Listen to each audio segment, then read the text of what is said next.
Hello guys, magandang araw sa inyo. So nandito ulit tayo sa Bike Ibus Cavite. Yan, naka-duty ulit ako ngayon. No? So for this video naman po, special bike check episode. Then nakikita niyo yan. Ang ganda ng road bike. Yan, actually, ano to eh, for sale to. So ito yung nagbibenta si Papa Luis. So Papa Luis, ano pala yung Facebook page niyo? Luis Online Bike Shop. Ayun, so nagbabuy and sell ka pala. Oo, yes. Kaya nagbabuy and Mga sell. So, spare parts lang. spare parts o buong bike? Minsan buong bike. Buong bike. Sa ano ba? Tanong lang ako konting background. Kailan ka nagsimula magano? Magbayan sa ng bisikleta? Bayan sa lang ako simula way back 2022. Tagal na rin eh. Bali, ano yung mga ganito lang ba yung binabayan sila? Nung una, binibenta ko yung mga low class lang, mga Tommy, mga ganyan na siya. Saglit, Mga budget dati. hanggang sa nakaipon. Bali ito na, mga big time na, mga big time na bisikleta na. Mga na pinatarget na. Para masakit. Nakakatakam naman yung road bike na binibenta mo. Eh ano pala, magkano pala yung magkano itong road bike na to? Ngayon, ano na lang siya, 485. 485. All up, lahat na yan. Sama nila. So alamin natin kung bakit 485 na lang to, no? Actually, magkano ba yung pare, magbibili tayo ng brand new ng ganito? Yung build cost almost 800 siya. 800, so parang nabawasan ng mga mahigit 45%. Oo. Ay, halos sa lahat Halos na, no? kalahati So, na. okay na rin. Okay na rin yung presyo, no? Halos lahat, ngayon taon lang lahat. Makinis na makinis pa, no? So, alamin natin kung ba ano yung mga parts na nakakabit dito, no? Unahin muna natin na Idol Luis yung frame set. Yan, Cervelo. Ito ba yung di ba S series to, Aero Road Bike? Anong particular model to? Yung S5, yun yung latest. S5 na pang disc brake kasi yung dating mga S version, mga naka-rim brake, no? Naka-ring. Yan, ito yung Cervelo S5. Ano pala size nito? 48, yung pinakamaliit nila. Yung Extra small. Yung seat tube extra small. So ano yung sa mga gustong mag-inquire dito, ano yung height na ideal dito? Pasok dito yung mga around 5'4 hanggang 5'7. Anong height ulit? 5'4. 5 hanggang 5'7. 5'7. Yun yung range yan, no? Then ito kasi kakaiba yung style nito, no? Syempre carbon fiber to lahat. Yan, carbon fiber. Then kita natin na yan, walang makikitang kable na, no? Na full internal cable routing. Ito press fit ba to? Press fit? Press fit. Yan, press fit na bottom bracket shell. Then Ceramic split na. ano to? Tapered pa yung headtube na. Tapered. At saka napansin ko lang kakaiba yung stem ba to? Parang Y-stem eh. No? Y-stem na may konting rise. Pero aero, no?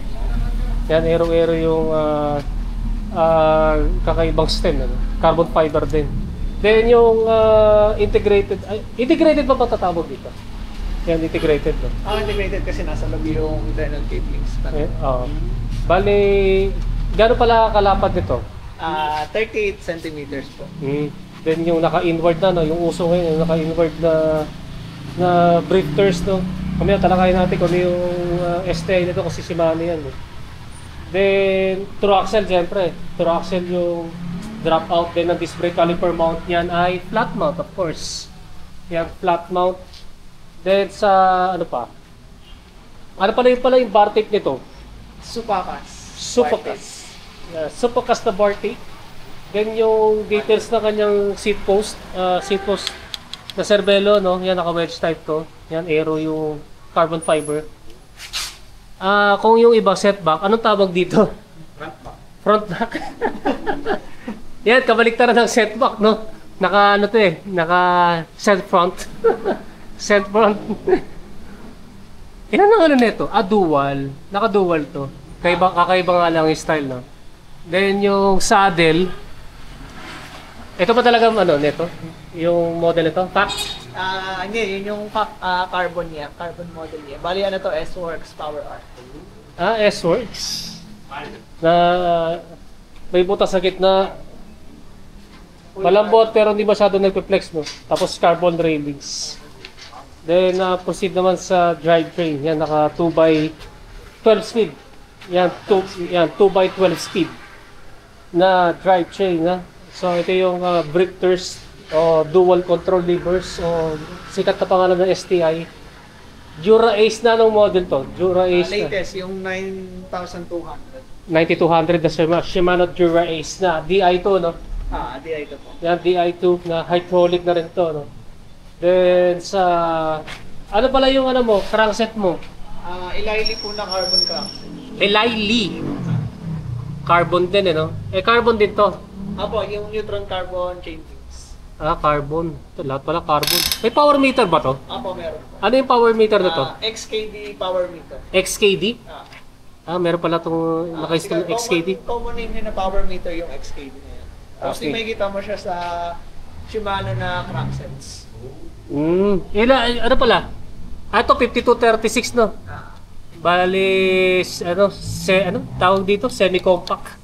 Yan, mid-compact, no?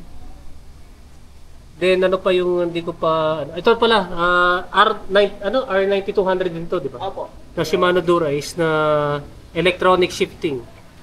Then, ano ba to? Sa power meter ba to? Power meter din yan. Papera Shoma. Shimano. Dalawa yung power meter na to? Dalawa po yung nakikabit. Dalawang power meter? Tatanggalin na po ito mamaya. Yung isa. Bali, ito... Yung crankbase. Crankbase at saka pedal base. Apo, may pedal base. Okay, tapos yung road bike leafless pedals, Shimano Ultegra na R81? R8000. R8000 na Shimano Ultegra. Paano pala na-install dito yung yung power meter? Pwede pala yun. Apo, bali yan siya pang Shimano body po talaga. Bali na natanggal siya, pwede siyang palitan ng Oo. body. Gano'n pala kahaba yung crank arm nito? 165. Apo. Gotchar. Next naman sa chain, no? KMC X12 na 12 speed. Then yung cassette sprocket nito, Jura Ace din. Apo, 1134. Yan, 1134, 9200 din, ano? Then yung RD, syempre, Dura Ace, 9200. Parang naalala ko to yung RD na to, parang katulad, yung RD pulley, parang katulad to sa kay Franz, yung binache ko dati sa trek, eh. Ganun din yan. Iba lang ang kulay, eh. Ano nga pa ulit yung brand nito? Absolute Black. Absolute Black. Hollow cage. Carbon hollow cage. Ano naman yung, i-ride mo na ba yung ganitong RD? Apo. Ano naman yung feedback mo dito? Compare mo doon sa mga normal na, Compared dun sa stock niya, mas tahimik siya mag-shift. Oo. So parang feel mo hindi siya nag-shift, pero nag-shift talaga yung mismong RD mo. Okay, pero Sobrang tahimik. pag sa padjak, mas gumaan ba? O parehas Or lang? halos parehas lang. Pero ang habol talaga dyan is yung shifting niya talaga. Sa performance, sobrang tahimik. Okay. Walang struggle ng pagpadjak or diretso talaga yung shift. So, super accurate. Okay, bali pag nag-shift ka parang hindi mo ramdam Oo. na nag-shift. Yan yung review na dito, no? Absolute Black. Yan, so ito yung sa drivetrain setup nitong Cervelo S5, no? Na naka-disc brake. Then sa wheelset naman, ito yung gulong niya, no? Continental Grand Prix 5000 na ilang ba na size nito? 700. 30C. Yung 700 by 30C. Ito yung ginagamit ngayon sa mga pro peloton sa Europe, eh, no? Then ito yung carbon rims, no? Anong carbon rims to? Princeton Carbon Works. Weight 6560. Okay. Yan ito para makita. Yan Princeton Carbon Works. Yan rims, no? Yung design na ganito pang aero, siyempre, no? Aerodynamics. Ilang pala yung spokes nito? Hindi ko lang sure, parang 24 lang. 24. Pillar ba to? Hindi.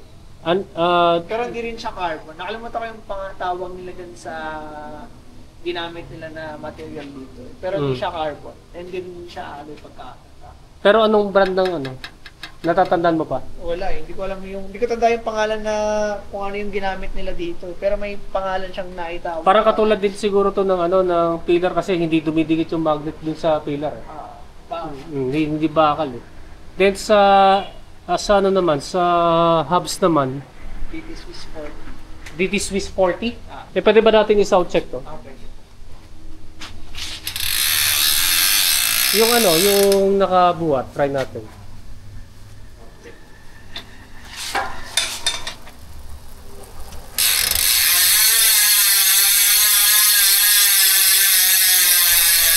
Masakit na tayo, eh. Eh, sumasama pa, ano? Ayan, yun yung tunog niya, no, na... Yan yung tunog na BT Swiss. Masakit sa tenga. Try mo. Parang naalala ko tuloy yung Speed 1 Sniper, eh. Parang halos yung, ano, eh, halos nakakabingin na rin, eh, no? DT Swiss 4 point, ano? 240. DT Swiss 240 na road bike hubs, no? Yan yung ano, free wheel niyan. Yung sa pre-hub body. Then nasa lang sa brake set, no? Yun nga, Shimano Dura Ace 9200 niya. Hydraulic STI na hydraulic brakes, and ito yung caliper na to, no? Dual piston. Then nasa lang sa rotors. Dura Ace din to. CL900. Dura Ace CL900. Ano to? 160 tsaka 140, no? Opo. Na center lock tsaka floating. Yan, floating disc brake rotors. Yan, so ito yung kabuuan ng for sale niyang Cervelo S5. Then ilalagay ko na rin sa screen kung ano yung timbang nito at sigurado magaan yan kasi fully carbon, no? Fully carbon fiber. Yan, naghahalaga ulit ng magkano nga ulit? 485 na lang. Yan, 485,000 pesos yan, no? Poging-pogi na Cervelo S5. Yan, so kung meron kayong tanong regarding dito sa pogi-pogi na aero road bike na Cervelo S5, i-comment na lang ninyo sa comment section down below. Idol, mag-shoutout ka na. Shoutout sa anak ko, sa misis ko. At saka itong makulit na to, makulit. Kanina pa yan, nangungulit yan. Yan guys, maraming salamat sa inyong panonood, and don't forget to subscribe sa aking YouTube channel. Pakiclick na lang yung notification button para matotally notify kayo. Yan guys, maraming salamat sa inyo, and ride safe po sa inyo.